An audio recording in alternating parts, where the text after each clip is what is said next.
Hindi pa man nakaka-move on ang netizens sa ipinamalas na professionalism ng ex-couple na sina Catherine Bernardo at Daniel Padilla noong nakaraang ABS-CBN Christmas Special, kung saan masaya silang nag-perform together kahit hiwalay na sila.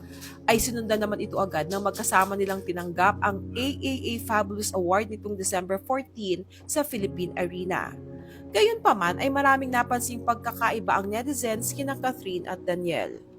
Kung gaano kataos-puso na tinanggap ni Catherine ang award at kung gaano siya kaseryoso sa mga taong nagtiwala sa kanya, ay ganoon din naman daw ka-cringy ang ikinilos ni Daniel sa pagtanggap sa kanyang award. Humagik-gik ito matapos bumati ng hello sa salitang Korean, na tila ba ay nakakatawa ang naturang salita.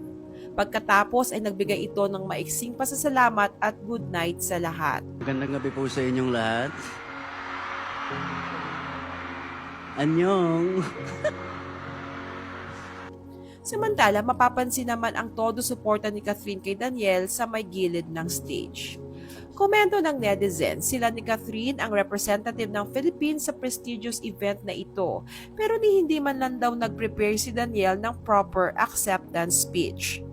Samantala, halos mabingi naman ang lahat ng attendees sa Philippine Arena nang si Catherine Bernardo na ang tinawag para magbigay ng acceptance speech dahil sa kanya ang may pinakamalakas na hiyawan at sigawan noong gabing iyon. Di gaya ni Daniel, si Catherine ay dignified sa kanyang acceptance speech at ramdam ang taos-puso niyang pasasalamat sa lahat ng naniwala sa talento niya bilang aktres.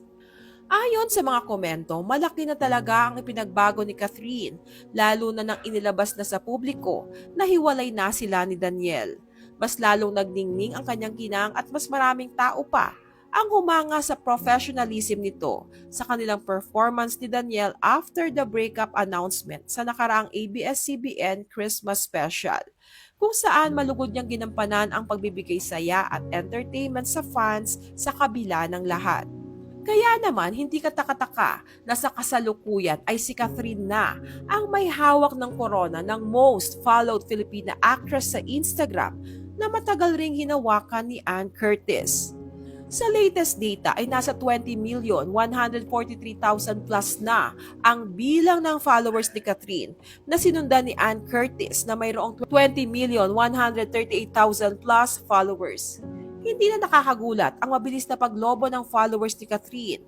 Kasunod ito ng high-profile breakup nila ng boyfriend niya for 11 years na si Daniel Padilla, na halos buong Pilipinas ay apektado. Gayunpaman ay may ilang netizens ang dismayado kay Catherine kung bakit mabuti pa rin daw ang pakikitungo nito sa dating nobyong nagtaksil sa kanya. Habang si Andrea Brillantes na inaakusahang third party sa breakup ay sirang-sira na sa madla at hindi man lang umano nila linisin ang pangalan nito. Komento ng isang netizen, Kath, I'm sorry, nakakawalang gana lang kasi parang okay sa'yo lahat ng ginawang mali ni Daniel. Pero si Andrea sirang-sira. Di ba dapat kay Daniel din hindi ka okay, dapat sa kanya? Pero wala, parang pinapakita mo na okay na ang lahat sa inyo. Si Andrea ang kawawa. May mga netizens na nagbahagi ng ilang video kuha mula sa Asia Artist Awards Night kung saan makikitang nagke-care pa rin si Daniel kay Catherine nang takluban niya ng jacket ang exposed back ni Catherine.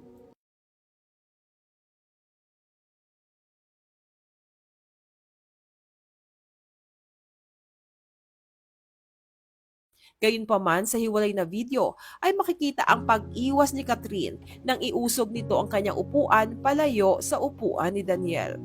Samantala, pagkatapos ng Asia Artist Awards Night ay napansin ng ilang netizens na binura ni Daniel ang kanyang breakup announcement sa Instagram. Nakasunod niyang ipinost noong November 30, makalipas ring mag-post ni Catherine ng hiwalay na breakup statement. Tanging ang mga litrato lang nakasabay nito ang itinira ni Daniel sa naturang post, gaya noong naglalaro sila ni Catherine sa snow noong mga bata pa sila, at iyong litrato ni Catherine na nakatanaw sa may bintana kasama ang mga aso nito.